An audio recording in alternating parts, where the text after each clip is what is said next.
की व्यवस्था जो नहीं कर पाई वो यीशु मसीह ने किया। और पुराने नियम में जो व्यवस्थाएं थी वो कमजोर थी और निष्फल थी, यानी प्रभाव रहित थी ना। 7 अध्याय जब हमने कल पढ़ा था उसके हमने कौन से 15 से लेकर 19 तक वचन में हमने उसको पढ़ा था, लेकिन उसके बाद हम 20 से 22 तक वचन में हम लोग आए थे और वहां हमने देखा कि परमेश्वर की शपथ के द्वारा उसने उसे स्थिर किया है। 7 अध्याय उसका 20 से लेकर 22 तक वचन को जब हम देखते हैं वहां लिखा है, क्योंकि और इसलिए कि मसीह की नियुक्ति बिना शपथ नहीं हुई। शपथ कौन सी? परमेश्वर की शपथ, क्योंकि उसने शपथ खाई कि तू मल्कसदेक की रीति पर युगान युग का महायाजक होगा। क्योंकि वे तो बिना शपथ के याजक ठहराए गए। ये किसके बारे में बात कर रहे हैं? पुराने नियम के जितने भी याजक थे वो बिना शपथ के ठहराए गए थे, उसमें परमेश्वर की शपथ नहीं थी। और जिनके विषय में कहा कि प्रभु ने शपथ खाई और वो फिर उससे ना पछताएगा, तू युगान युग याजक है। प्रभु यीशु के विषय में क्या कहा? तू युगान युग याजक है। तो कल हम इस बात को देख रहे थे कि जो लॉ है, जो व्यवस्था है, वो एक मनुष्य को मॉरली अच्छा तो बना सकती है, लेकिन वो कंप्लीटनेस को नहीं ला सकती, परिपूर्णता को नहीं ला सकती, उद्धार को नहीं ला सकती। और इसीलिए परमेश्वर ने एक ऐसे याजक को नियुक्त किया जो हमें फुलफिलमेंट की ओर ले जा सकता है, परिपूर्णता की ओर ले जा सकता है। और गलातियों में आपको याद होगा 3 अध्याय में जब हमने पढ़ा था, हमने 22, 23, 24, 25 वचन में पढ़ा था, जब विश्वास आ गया तो शिक्षक की आवश्यकता नहीं रही। पहले हमारी रखवाली व्यवस्था के अधीन होती थी, परंतु अब विश्वास से होती है। और ये विश्वास कौन है? प्रभु यीशु मसीह है। तो विश्वास जब आ गया तो अब शिक्षक कौन है? व्यवस्था। उसकी आवश्यकता अब नहीं है। ओके, अब अगले वचन में हम आते हैं। आज एक और हमने पढ़ा था, उत्तम जामीन ठहरा। 22 वचन एक बार पढ़ लीजिए। 22 वचन। तो यीशु एक उत्तम वाचा का जामीन ठहरा। मैंने आपको जामीन के बारे में बताया था, उत्तम वाचा का जामीन, सुरेटी है ना, सुरेटी, जिसको ग्रीक वर्ड में इगोयुस बोलते हैं, EGGOUS। इसका मतलब क्या है? एक व्यक्ति जो किसी को गारंटी दे रहा है ना। कई बार आपको अपने किसी रिश्तेदार ने या मित्रों ने पूछा होगा कि ऐसा है, मैं एक लोन ले रहा हूं, मुझे एक गारंटर की जरूरत है, आप वो गारंटर बन जाओगे क्या?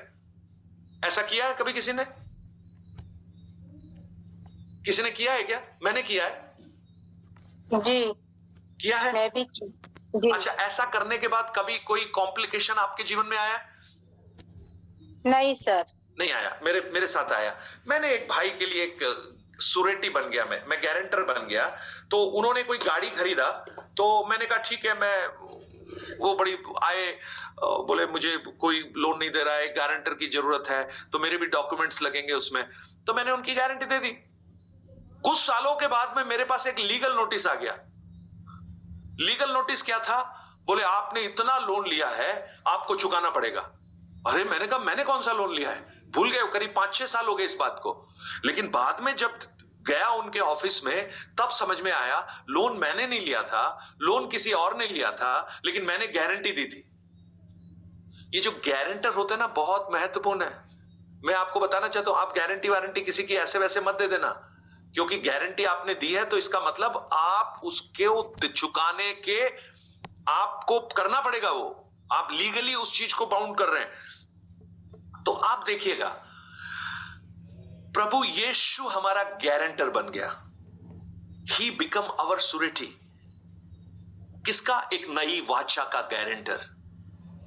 और वो कोई मनुष्य थोड़ी है कि वो झूठ बोले। उसने जो किया वो हमेशा के लिए किया, क्योंकि वो एवरलास्टिंग है। और उसकी जो कवनेंट है वो बेटर कवनेंट है। नया नियम का कवनेंट कैसे बेटर कवनेंट है? आप देखिए, जो तो ओल्ड कवनेंट था ना, पुराना जो वाचा था, वो परमेश्वर ने दी। वो कैसे आई इजरायली लोगों के पास में? बताइए कैसे आई? तो मूसा के द्वारा हैं? मूसा के द्वारा मूसा के द्वारा आई, यानी पुराने नियम की जो व्यवस्था है वो मूसा के द्वारा आई। यानी पुराने नियम की व्यवस्था में एक मीडिएटर चाहिए था, एक मीडिएटर था, परंतु उसमें प्रॉब्लम क्या थी? वो मीडिएटर जरूर था व्यवस्था को लाकर देने के लिए, परंतु किसी ने, देखेंगे कि पुराने नियम में लोग पराजित होते रहे, फेल होते रहे, क्योंकि गारंटी नहीं थी, फेल्ड। परंतु न्यू कवेनेंट क्यों उत्तम है? क्योंकि उस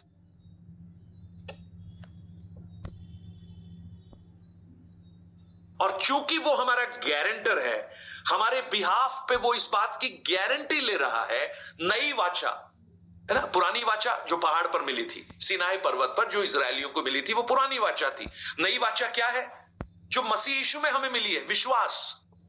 ये हमारा नया वाचा है, न्यू कवेनेंट है। तो उसमें कोई मीडिएटर नहीं है, आप और यीशु मसीह, देयर इज नो मीडिएटर। पुरानी वाचा में एक याजक की आवश्यकता होती थी। जब भी पाप बलि के लिए जाते थे, वो याजक होना बहुत जरूरी था। याजक अगर नहीं होगा तो बलिदान नहीं चढ़ा सकते थे। लेकिन नई वाचा में कोई याजक की आवश्यकता नहीं है, कोई याजक की जरूरत नहीं है। आप सीधे सीधे परमेश्वर के साथ संबंधित हैं। आप विश्वास कीजिए, आप उसके साथ कनेक्ट हो जाएंगे, है ना। तो इसलिए मैं बताता हूं, मैं हमेशा इस बात को कहता हूं कि आप लोग पासवानों पर ज्यादा निर्भर मत होइए। ये आप कहेंगे आप तो अपने बारे में ही बता रहे हो, आप खुद पास्टर हैं, फिर आप ऐसा क्यों बोल रहे हो? मैं इसलिए बोल रहा हूं क्योंकि हम भी मनुष्य हैं, हमारे अंदर भी कमियां हो सकती हैं, और हमें सिर्फ इस बात के लिए प्रभु ने रखा है कि हम उस शिक्षा को, उस बातों को जो प्रभु बताता है उसको आपको सिखाएं। परंतु आपका उद्धार और आपका गारंटी और आपका जो जामिन है वो हम नहीं है, वो सीधा प्रभु यीशु मसीह है। और इसलिए ये उत्तम वाचा है कि वो हमारे लिए क्या बन गया? गारंटर बन गया। तो कितनी खूबसूरत बात है ना कि यीशु मसीह हमारा गारंटर है। ओके, अब आप 23 वचन से लेकर 25 तक वचन को हम पढ़ते हैं। कविता, आपको पढ़ना था, आप पढ़िए ना। आज आपने 23 से 25। हाँ। वे तो बहुत बड़ी संख्या में याजक बनते आए। इसका कारण ये था कि मृत्यु उन्हें रहने नहीं देती थी, पर ये युगानुयुग रहता है। इस कारण उसका याजक पद अटल है। इसीलिए जो उसके द्वारा परमेश्वर के पास आते हैं, वो उनका पूरा पूरा उद्धार कर सकता है, क्योंकि वो उनके लिए विनती करने को सर्वदा जीवित है। ओके, अब आप इसको, ये सेल्फ एक्सप्लेनेटरी है, खुद भी आपको समझ में आएगा। वे तो बहुत से याजक बनकर आते थे, बहुत से याजक। अगर पुराने नियम में आप देखोगे तो याजकों की एक लिस्ट आपको मिलेगी, है ना। कितने सारे याजक हैं, एक के बाद एक याजक आते गए। और अब सबसे पहला याजक आरून आया, है ना। आरून का बेटा एलियाजर हुआ, एलियाजर का बेटा पिनहास हुआ, पिनहास का बेटा अबिशाऊ हुआ, अबिशा का बेटा बिक्कू,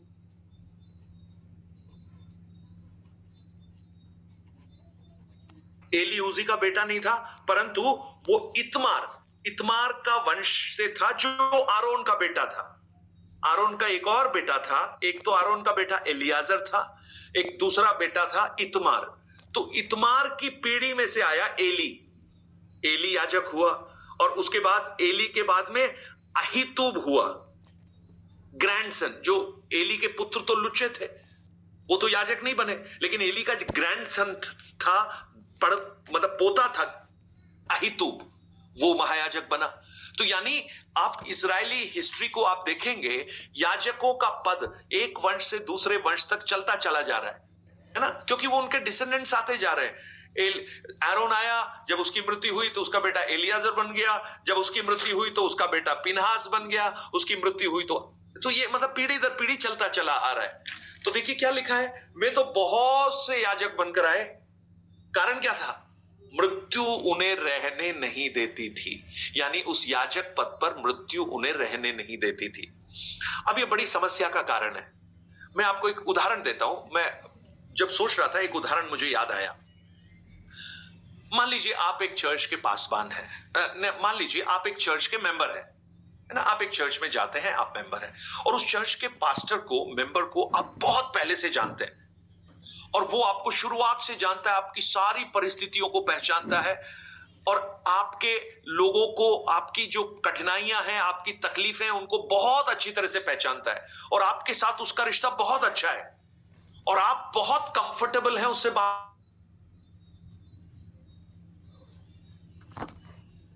बताते हैं कि दिस इज द प्रॉब्लम, ये मेरे साथ समस्या है। लेकिन एक दिन क्या हुआ, वो पास्टर जी इस संसार को छोड़ के चले गए, और उनकी जगह एक नए पासवान आ गए जो आपको जानते ही नहीं है।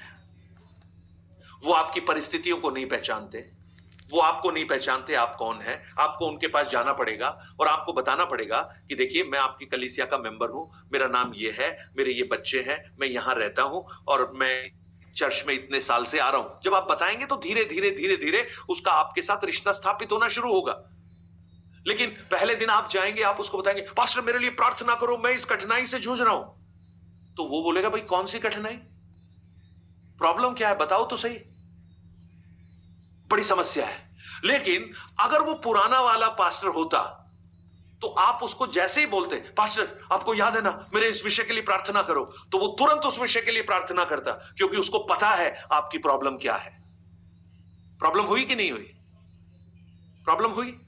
या आप सोच लीजिए, आप किसी लीगल कॉम्प्लिकेशन में हैं, आप कोई कानूनी केस लड़ रहे हैं, और केस बहुत ही एक क्लाइमैक्स पे पहुंच गया है ना, तर्क वितर्क हो रहे हैं, डेट पे डेट दी जा रही है, और लास्ट में ऐसा हो रहा है कि मानो आप लगभग क्या होने वाले हैं, जीतने वाले हैं, और कुछ ही डेट्स बाकी बची हैं, और उसी समय आपका वकील मर जाता है, उसकी डेथ हो जाती है। अब आप बताइए, अब क्या होगा? वो जो केस, जिसकी बारीकियां, जिसकी पेचीदगियां, जिसकी हर एक कॉन्सेप्ट्स उस वकील को मालूम है, अब वो एक नया वकील आएगा। अब आपको क्या करना पड़ेगा? क्या करना पड़ेगा?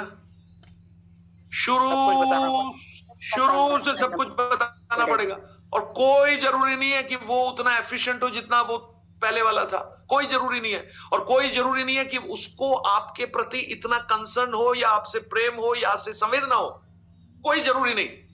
लेकिन जब हम यीशु मसीह के बारे में देखते हैं, और इसलिए इब्रानियों 13:8 जब पढ़ते हैं ना, वहां पर क्या लिखा है? प्रभु यीशु मसीह कल, आज और युगान युग एक समान है।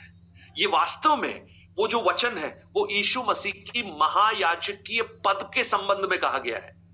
वो बात अलग है कि हम उस वचन को अलग निकाल कर उसका कुछ भी अर्थ हम निकाल लेते हैं, उसमें भी कोई बुराई नहीं है, क्योंकि बाइबल में दो तरह से हम उसके अर्थों को ले सकते हैं। एक लिटरल, 13:8, गायत्री 8:13 नहीं, 13:8। सो कैसे ले सकते हैं? एक लिटरल अर्थ में ले सकते हैं, जो लिखा हुआ है, जो ज्यादातर लोग करते हैं, परंतु दूसरा अर्थ उसका कॉन्टेक्सचुअल मीनिंग है, जो किस कॉन्टेक्स्ट में वो कहा गया है उसी के आधार पर उसका अर्थ निकालना, वो बहुत कम लोग करते हैं। वो क्या करते हैं, एक वचन कहीं से निकालते हैं और उसका अर्थ निकाल लेते हैं। जैसे मैंने हमेशा एक उदाहरण दिया है, मत्ती 11:28। क्या कहता है मत्ती 11:28? हे परिश्रम करने वालों और बोझ से दबे हुए लोगों, मेरे पास आओ, मैं तुम्हें विश्राम दूंगा। यही कहता है ना। अब इस वचन को आप सोचिए, आप एक दिन चर्च में गए और आपको ये वचन सुनने में आया, तो सीधा सीधा आपके मन में क्या आएगा? इस वचन को सुनते ही एक व्यक्ति के मन में क्या आएगा? तो जो संकट में पड़े हुए लोगों के बारे में है? तो जो काम करके आ रहा है वो सोचेगा जो काम करके आ रहा है, थक रहा है ना। और ऐसे ही लोग तो आते हैं चर्च में, सब लोग ऐसे आते हैं, 6 दिन काम करके थक के आए हैं। कई लोग तो बेचारे मेहनत का काम करते होंगे। तो जैसे ये वचन सुनते हैं, ये उनको प्रेरणा देता है, कहता है परिश्रम करने वालों, बोझ से दबे हुए लोगों, मेरे पास आओ, मैं तुम्हें विश्राम दूंगा। आप इसका अर्थ ऐसा निकाल सकते हैं, इसमें कोई बुराई नहीं है। ये वचन भी आपको प्रोत्साहन देगा, लेकिन वास्तव में ये वचन का अर्थ ये नहीं है। ये उन शारीरिक परिश्रमों को जो थक कर, हार कर आप मेहनत कर कर आ रहे हैं, उसके लिए नहीं लिखा गया है। ये उन यहूदियों के लिए लिखा गया है जो व्यवस्था के बोझ को उठाते उठाते बहुत अपने आप में क्षीण हो चुके हैं और व्यवस्था उनको उद्धार नहीं दे पा रही है और वो व्यवस्था को पूरा करते करते थक चुके हैं, परेशान हो चुके हैं। उनको यीशु कह रहा है, हे परिश्रम करने वालों और बोझ से दबे हुए लोगों, मेरे पास आओ, मैं तुम्हें विश्राम दूंगा। फिर कहता है, मेरा जुआ उठा लो, मेरा जुआ सरल है। यानी कौन से जुए की बात कर रहा है वो जो व्यवस्था का जो जुआ, जो विश्वास वो यहूदियों के कांधे पर रखा हुआ है, एक एक व्यवस्था को मानना है उनको। वो कह रहा तुम, यीशु कहता है कि अब उसको हटाओ, उसको उतार दो, एक नया जुआ मैं दूंगा, मैं भी एक जुआ दूंगा, लेकिन वो बहुत सरल है, बहुत हल्का है और वो प्रेम का जुआ है। बाइबल में जो अर्थ होते हैं ना, वो कॉन्टेक्सचुअल और लिटरल अर्थ कोई भी बता सकता है, बाइबल खोलो और पढ़ के सुना दो, परंतु कॉन्टेक्सचुअल अर्थ कि किस संदर्भ में वो कहा गया है, उसको बताने के लिए हमें बाइबल का अध्ययन करना जरूरी है। और इब्रानियों 13 का 8 जो लिखा है, यीशु मसीह कल, आज और युगानुयुग एक समान है। इसके अब लिटरल मीनिंग क्या है? वही यीशु जो कल था वो आज भी है और हमेशा रहने वाला है। तो हमारी, कल भी उसने बीमारियों को चंगा किया, आज भी बीमारियों को चंगा करेगा, कल भी बीमारियों को चंगा करेगा। आज भी उसने पाप को क्षमा किया, कल भी करता था, कल आने वाले कल भी करेगा। ये हम ले सकते हैं, लेकिन वास्तव में ये 13:8 में जो लिखा गया है, ये यीशु की महायाजकीय सेवकाई के संदर्भ में लिखा गया है। यानी वो जो महायाजक, जैसा मैंने अभी आपको उदाहरण दिया, एक वकील मर गया, अब आपके सामने बड़ी दुविधा है कि अब आप कैसे उसको अप्रोच करेंगे, कैसे उसको बताएंगे। लेकिन हमारा जो एडवोकेट है, हमारा जो महायाजक है, ये हमेशा एक है। क्यों? क्योंकि वो एटर्नल है, वो मरता नहीं है। वो हमारी शुरुआत से लेकर हमारी हर संवेदनाओं को जानता है, हमारे सारे विषय उसके सामने खुले हैं। आप उसके पास कभी भी, किसी भी समय, किसी भी घटना में, किसी भी परिस्थिति में हियाब के साथ जा सकते हैं, क्योंकि वो आपके बारे में बहुत अच्छी तरह जानता है। समझ में आया आपको? देखिए, पुराने नियम में बहुत से याजक बनते आए, बहुत से याजक आए, और जो प्रीस्टहुड को अगर आप देखेंगे ना, पुराने नियम के प्रीस्टहुड को, जो मूसा के समय था, वो लगातार बदलते जाते थे। मैंने आपको बताया, मृत्यु उन्हें बदल देती थी। और उनमें आप बहुत से याजकों को देखेंगे जो बहुत ही, क्या बोलते हैं, क्रूअल थे, विधर्मी थे, विधर्मी, यस, विधर्मी। आपको लगेगा महायाजक भी ऐसे हो सकते हैं क्या, याजक ऐसे हो सकते हैं क्या? चलिए, मैं आपको कई सारे वचन दे देता हूं, आप नोट कर लीजिएगा, लिखना शुरू कीजिए, पेन उठाइए और तुरंत लिखना शुरू कीजिए। यिर्मयाह की पुस्तक 5 अध्याय 31 वचन, एजेकियल की पुस्तक 22 अध्याय 26 वचन। यस, गायत्री चैट बॉक्स में फटाफट लिख रही है। यिर्मयाह 5 का 31, एजेकियल 22 का 26, होशे की पुस्तक 5 का 1 और 6 का 9। होशे की पुस्तक 5वां अध्याय 1 वचन, 6 अध्याय 9 वचन। मीखा 3 का 11, मीखा की पुस्तक 3 अध्याय 11 वचन। जपनिया 3 अध्याय 4 वचन, जपनिया 3 अध्याय 4 वचन। मत्ती रची सुसमाचार 27 अध्याय उसका 20 वचन, मत्ती 27 का 20, और यूहन्ना 19 उसका 6 वचन। मत्ती 27 का 20, यूहन्ना 19 का 6। ओके कविता, 1-2 वचन जो शुरू वाले हैं उनको पढ़ दो। आप यिर्मयाह 5 का 31 पढ़ो। यिर्मयाह 5 का 31। या भविष्यवक्ता झूठ मूठ भविष्यवाणी करते हैं और याजक उनके सहारे से प्रभुता करते हैं। मेरी याजक उनके सहारे से प्रभुता करते हैं। प्रभुता करते हैं, ये लोग प्रभुता करने लगे अपनी बुद्धि से, अपने विवेक से। अच्छा, एजेकियल 22 के 26 में लिखा है, उसके याजकों ने मेरी व्यवस्था का अर्थ खींच खांच कर लगाया है और मेरी पवित्र वस्तुओं को अपवित्र किया है। उन्होंने पवित्र अपवित्र का कुछ भेद नहीं माना और ना औरों को शुद्ध अशुद्ध का भेद सिखाया। और वे मेरे विश्राम दिनों के विषय में निश्चिंत रहते हैं, जिससे मैं उनके बीच अपवित्र ठहरता हूं। आप देखिए याजकों को देखिए, आप होशे 5 का 1 निकालो।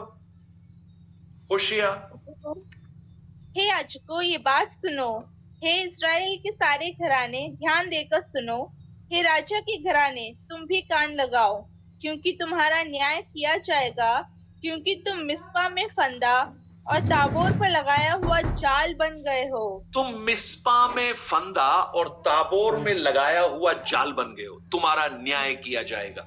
ये याजकों को भी कहा गया है। ओके, अब 6 अध्याय, उसी का 6 अध्याय उसका 9 वचन जब पढ़ते हैं, वहां पर क्या लिखा है?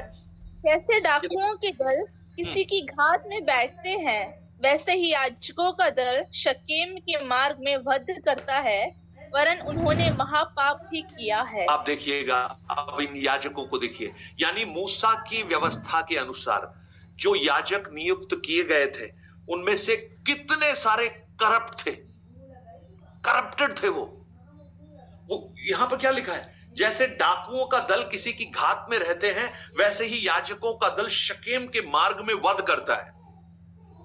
देवर करप्ट प्रीस्ट।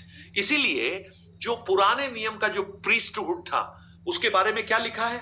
अभी इब्रानियों में आप वापस आइएगा 7 अध्याय में,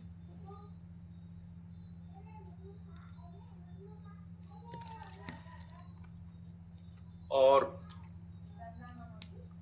18 वचन में क्या लिखा है? निदान पहली आज्ञा निर्बल और निष्फल होने के कारण लोप हो गई। यानी उस आज्ञा को, पुरानी आज्ञा यानी उस व्यवस्था को जिसके अधीन में याजकों की नियुक्ति की जाती थी, जब वो याजक ही करप्ट हो गए तो उस व्यवस्था को भी बदलना पड़ेगा। और जब व्यवस्था बदलेगी तो ऑटोमेटिकली याजक भी बदलेगा। आपको अभी समझ में आ रहा है? तो एक करप्ट प्रीस्टहुड, मतलब एक करप्ट प्रीस्टहुड था। परंतु इसके कॉन्ट्रास्ट में आप यीशु मसीह को देखिए। यीशु मसीह एक अनचेंजेबल प्रीस्ट है। अनचेंजेबल क्यों? क्योंकि वो मरता नहीं है, और चूंकि वो मरता नहीं है इसलिए वो परमानेंट प्रीस्ट है, और वो करप्ट भी नहीं है। क्यों करप्ट नहीं है? क्योंकि उसके अंदर पाप नहीं है, उसने कोई पाप नहीं किया। So our priest is a holy priest. हमारा प्रीस्ट करप्ट नहीं है, वो कभी बदल नहीं सकता, उसको कोई रिप्लेस नहीं कर सकता। तो पुराने समय में क्या होता था, जब एक याजक का मृत्यु होता था तो दूसरा याजक आता था, तो लोग बड़े डरते रहते थे कि ये दूसरा आएगा वो कैसा होगा, कहीं बुरा तो नहीं होगा। ये कई बार ना जब चर्चेस होते हैं ना, वहां पे पास्टर्स के ट्रांसफर होते हैं, तो जब ट्रांसफर होते हैं तो लोग सोचते हैं पता नहीं जो आएंगे वो कैसे आएंगे, पता नहीं। CNI में आप देखिएगा, आप मेथोडिस्ट में देखेंगे, है ना, अलग अलग जो डिनोमिनेशन वाले चर्चेस हैं, और पेंटिकॉस्टल चर्च में भी AG, IPC ऐसे जो चर्चेस हैं, वहां पे ट्रांसफर्स होते हैं। तो अब जब ट्रांसफर होता है तो विश्वासी लोग घबराए हुए होते हैं, पता नहीं कौन आएगा, प्रार्थना करते हैं, प्रभु अच्छा भेजना, प्रभु बढ़िया पास्टर भेजना प्रभु। तो ऐसे ही याजक लोग, जब एक याजक जब बदलता था तो लोगों को घबराहट होती थी, पता नहीं दूसरा आएगा वो कैसा होगा। और जब हम इतिहास को खंगालते हैं तो देखते हैं कितने ही करप्ट प्रीस्ट आए। परंतु हमें इस बात में कोई घबराने की आवश्यकता नहीं है कि हमारे हाई प्रीस्ट को कोई दूसरा बुरा प्रीस्ट आकर रिप्लेस कर देगा, यानी उसको बदलकर वो बन जाएगा। नहीं बन सकता। क्यों नहीं बन सकता? क्योंकि हमारा प्रीस्ट कभी मरता नहीं है। हमारा प्रीस्ट सदा का महायाजक है, और चूंकि वो सदा का महायाजक है, इसलिए हमारे लिए भी एक बड़ी धन्य आशा है कि हम हर परिस्थिति में, हर अवस्था में उसके पास हियाब के साथ जा सकते हैं, क्योंकि वो हमारे बारे में अच्छी तरह से जानता है। सो प्रीस्टहुड सिर्फ नहीं बदला, परंतु व्यवस्था भी बदल गई, एक नई कवेनेंट भी आ गई। आपको समझ में आ रहा है ना? कोई कंफ्यूजन है तो पूछिएगा। अब ये वचन आपको समझ में आ रहा है क्या? कितना अच्छी तरह से लिखा ना 23 में, वे तो बहुत याजक बनते आए, उसका कारण यह था कि मृत्यु उन्हें रहने नहीं देती थी, पर यह युगान युग रहता है। कौन? जो मल्किसदेक की रीति पर जो याजक है, जो यीशु मसीह है। इस कारण उसका याजक पद अटल है। अब आप देखिए, इसीलिए जो उसके द्वारा परमेश्वर के पास आते हैं, किसके द्वारा? उस याजक के द्वारा। कौन है वो याजक? यीशु मसीह। यानी उस यीशु के द्वारा जो परमेश्वर के पास आते हैं, वह उनका पूरा पूरा उद्धार कर सकता है, क्योंकि वह उनके लिए विनती करने को सर्वदा जीवित रहता है ना। और देखिए, पुराने नियम के जो याजक होते थे ना, वहां पे पार्शियलिटी भी चलती थी। आजकल भी चलती है ना, पास्टर्स भी पार्शियल होते हैं ना, किसी को ज्यादा पसंद करते हैं, किसी को कम पसंद करते हैं। और ज्यादातर पता है क्या होता है? जो ज्यादा पैसा देते हैं उनको ज्यादा पसंद करते हैं, जो कम पैसा देते हैं उनको कम पसंद करते हैं, जो पैसा नहीं देते उनको पसंद ही नहीं करते हैं। अरे आप लोग ना तो हंस रहे हैं ना कुछ बोल रहे हैं, मतलब मुझे आपके रेस्पॉन्सेस कुछ नहीं दिखाई दे रहे। परंतु आप देखिएगा, अश्विन जी कुछ बोल रहे हैं आप? हम बोल रहे थे कि 18 पद में जो लिखा हुआ, पहली आज्ञा निर्बल और निष्फल होने के कारण लोप हो गई। मीन्स पुराने व्यवस्था क्या रिप्लेस्ड हुआ बाय न्यू कॉवेनेंट। हाँ, रिप्लेस होने का मतलब क्या है? कल आपको याद है यीशु मसीह ने क्या कहा था? यीशु मसीह ने यह कहा था, मैं व्यवस्था का लोप करने नहीं परंतु उसको फुलफिल करने आया हूं जी। यानी वो व्यवस्था खत्म हो गई, फिनिश हो गई। अब उसके बाद एक नई व्यवस्था आ गई यीशु मसीह के रूप में। और यही तो मत्ती 5 अध्याय के 17 से 20 में यीशु मसीह ने यही कहा था, मैं व्यवस्था को फुलफिल करने आया हूं, पूर्ति करने आया हूं। कल हमने 3-4 वचन पढ़े थे, रोमियो 10 का 4, रोमियो 8 का 3 और 4 और इब्रानियों 10 का 1। इब्रानियों 10 का 1 पढ़ लीजिए तो आपको और भी समझ में आ जाएगा। 10 का 1 इब्रानियों। क्योंकि व्यवस्था जिसमें आने वाली अच्छी वस्तुओं का प्रतिबिंब है, पर उनका असली स्वरूप नहीं, इसलिए उन एक ही प्रकार के बलिदानों के द्वारा जो प्रतिवर्ष अछूत चढ़ाए जाते हैं, पास आने वालों को कदापि सिद्ध नहीं कर सकती। और देखिए, आने वाली जो व्यवस्था है, आने वाली अच्छी वस्तुओं का प्रतिबिंब है। वो व्यवस्था एक शैडो है। शैडो समझते हैं ना? शैडो क्या है? आप देखें, अगर मेरे पीछे आप देखेंगे, क्योंकि मेरे सामने लाइट है तो मेरे पीछे शैडो होगा। और ये शैडो इसलिए है क्योंकि कोई ओरिजिनल है। शैडो बिना ओरिजिनल के शैडो थोड़ी होगा। शैडो के लिए कुछ होना चाहिए ना। तो पुरानी व्यवस्था क्या है? आने वाली अच्छी वस्तुओं का प्रतिबिंब है, उनका असली स्वरूप नहीं है। और इसीलिए जो पुरानी जो व्यवस्थाओं में जो बलिदान है, जो प्रतिवर्ष चढ़ाए जाते हैं, वो सिर्फ एक छाया है, असली नहीं है। असली क्या है? असली है यीशु मसीह का बलिदान।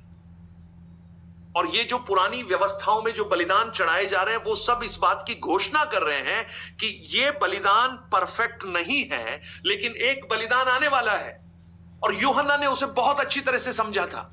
यूहन्ना बपतिस्मा देने वाला, उसने जब यीशु को अपनी तरफ आते हुए देखा तो यूहन्ना 1 अध्याय उसके 29 वचन में वो कहता है, ये देखो परमेश्वर का मेमना जो जगत के पापों को उठा लिए जाता है।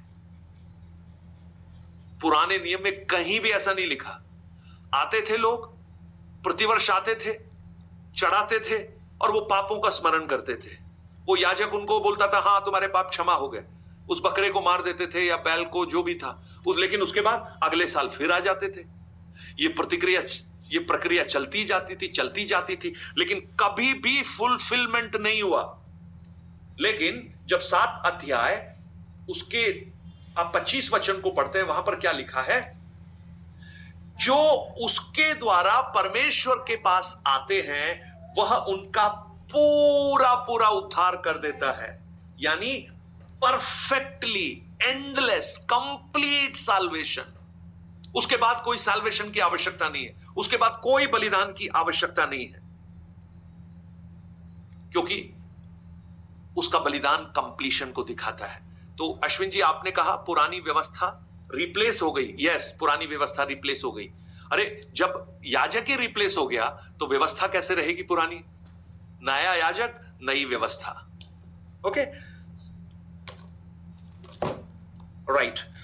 सो हाँ, एक और बात जो 25 वचन में लिखा है, क्योंकि वह उनके लिए विनती करने को सर्वदा जीवित रहता है। कौन? प्रभु यीशु मसीह। किनको? किन के लिए?